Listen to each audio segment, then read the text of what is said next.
Secretary defence production Shri Sanjeev Kumar, DG QA Shri N Manoharan, DG NI rear admiral Rupak Barua, DG AQA Shri Sanjay Chawla, CMDs of DPSUs, senior officers, head of the industry associations, young entrepreneurs, friends from media, ladies and gentlemen. जिस समय secretary defence production welcome speech दे रहे थे तो उन्होंने आभार व्यक्त किया कि मैं इस कार्यक्रम में आप सबके बीच उपस्थित हूं। सच्चाई यह है, खैर उन्हें औपचारिकता पूरी करनी थी, पूरी की उन्होंने, लेकिन इस नेशनल क्वालिटी कॉन्क्लेव में आना मुझे बेहद अच्छा लगा है।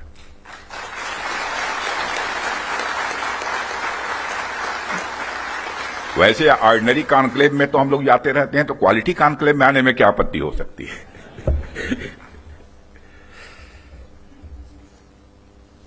साथियों, सबसे पहले तो मैं हमारी आर्म्ड फोर्सेज ने कल जो कार्रवाई की है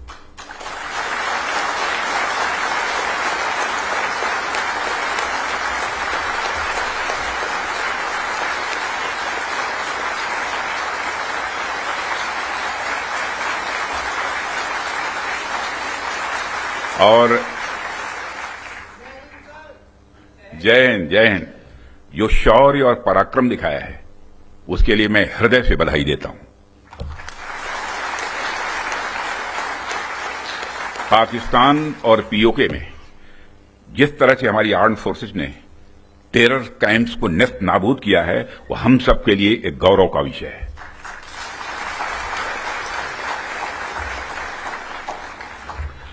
साथियों, आप सभी नेशनल क्वालिटी कॉन्क्लेव का आयोजन ये आपका चल रहा है।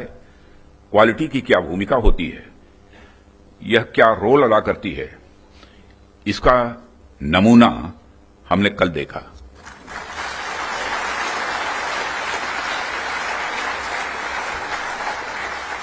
जिस प्रेसीजन के साथ यानी जिस सटीकता के साथ ऑपरेशन सिंदूर एग्जीक्यूट किया गया, वह अनइमेजिनेबल है, बहुत ही सराहनीय है।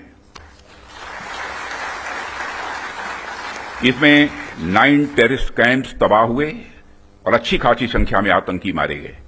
जिस तरह से इस ऑपरेशन को किसी भी इनोसेंट को नुकसान पहुंचाए बिना मिनिमम कोलेटरल डैमेज के साथ अंजाम दिया गया, वह इसलिए संभव हो पाया क्योंकि हमारे formidable and professionally trained armed forces के पास इक्विपमेंट भी हाई क्वालिटी के थे।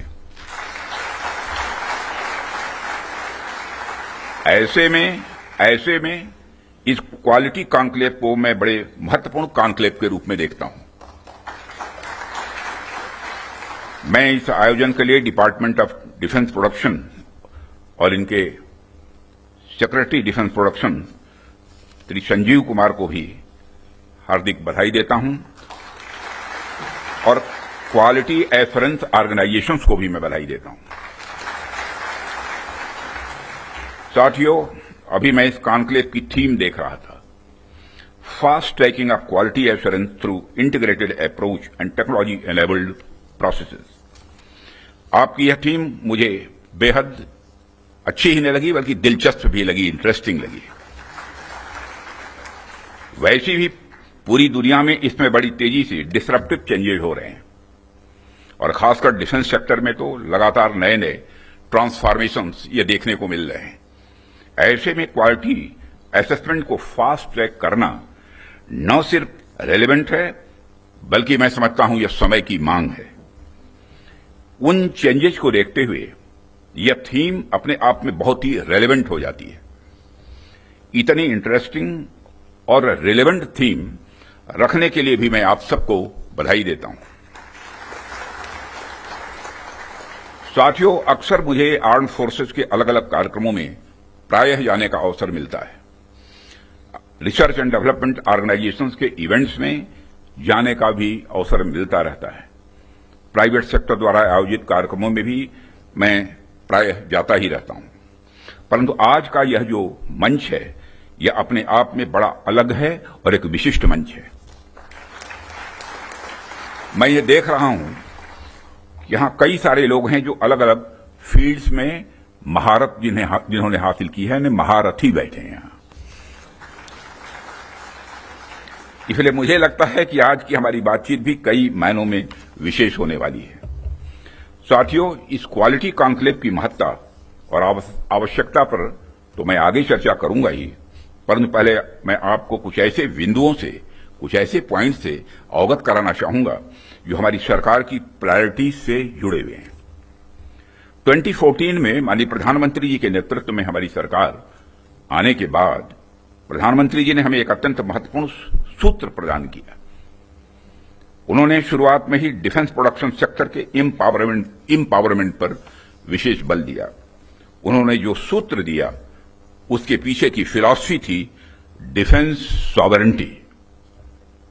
डिफेंस सॉवरेंटी का मतलब कि जब तक कोई देश अपनी डिफेंस नीड्स में कैपेबल तथा सेल्फ रिलायंट नहीं होता, तब तक उसकी आजादी पूरी तरह से नहीं मानी जा सकती। जब तक हम अपनी सुरक्षा के लिए इंपोर्ट पर डिपेंडेंट रहेंगे, तब तक कहीं न कहीं हमारी आत्मशक्ति में अधूरापन रहेगा ही। अगर हम अपने हथियार और रक्षा उपकरण विदेशों से खरीदते हैं तो इसका मतलब है कि हम अपनी सुरक्षा को आउटसोर्स कर रहे हैं और उसे किसी और के भरोसे छोड़ रहे हैं। यह बात लॉन्ग रन में सही नहीं हो सकती।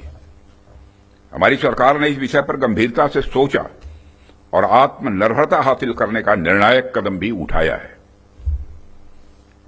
आप सब तो जानते ही हैं कि देश में पहले से ही ऑर्डिनेंस फैक्ट्रीज का एक इंडिजिनस सिस्टम रहा है और इन फैक्ट्रीज ने एक समय पर बेहतरीन काम किया और देश की सुरक्षा जरूरतों को पूरा करने में बहुत ही अहम भूमिका निभाई भी है। इनके अलावा हमारे पास डिफेंस पीएसयूज का भी एक मजबूत इकोसिस्टम पहले से ही है। हमारी सरकार ने डिफेंस प्रोडक्शन में क्वालिटी और क्वांटिटी दोनों पर समान रूप से बल दिया है। इसी दिशा में कई क्रांतिकारी कदम उठाए गए, जिनमें से कुछ महत्वपूर्ण कदमों का उल्लेख मैं यहां करना चाहूंगा। ऑर्डिनेंस फैक्ट्रीज का कॉर्पोरेटाइजेशन उनमें से एक अत्यंत महत्वपूर्ण कदम रहा है, जिसे हमने इंश्योर किया ताकि कम समय में ही डिफेंस प्रोडक्शन में व्यापक सुधार हो सके। यहां मैं ये जरूर बताना चाहूंगा कि ऑर्डिनेंस फैक्ट्रीज का कॉर्पोरेटाइजेशन हमारे लिए कोई बहुत सरल प्रक्रिया नहीं थी। इसमें अनेक जटिल प्रश्न थे और चैलेंजेज भी थे, परंतु हमने इसे इसलिए लागू किया क्योंकि यह एक अर्जेंट रिफॉर्म था। अब प्रश्न उठता है कि यह अर्जेंट क्यों था। इसका एक बड़ा कारण था क्वालिटी। आप सभी स्पेशलिस्ट के समक्ष मैं यह कह सकता हूं कि सरकार ने क्वालिटी को अपना प्रायोरिटी रिफॉर्म एजेंडा बनाया है।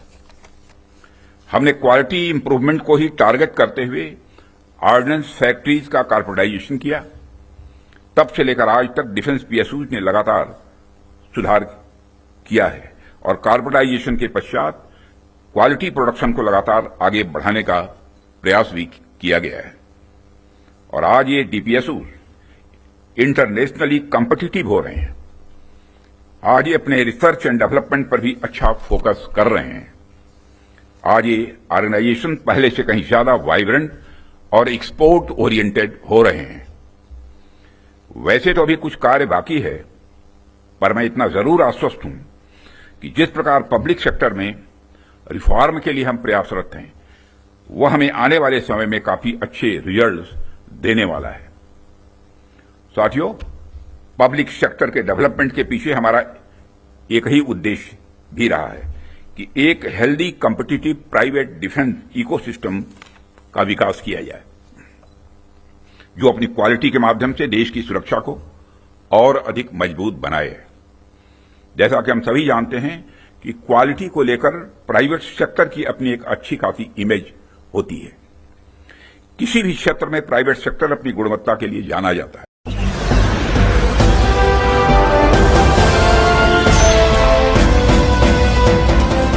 आप देख रहे हैं लाइव न्यूज 99, राष्ट्र सबसे पहले।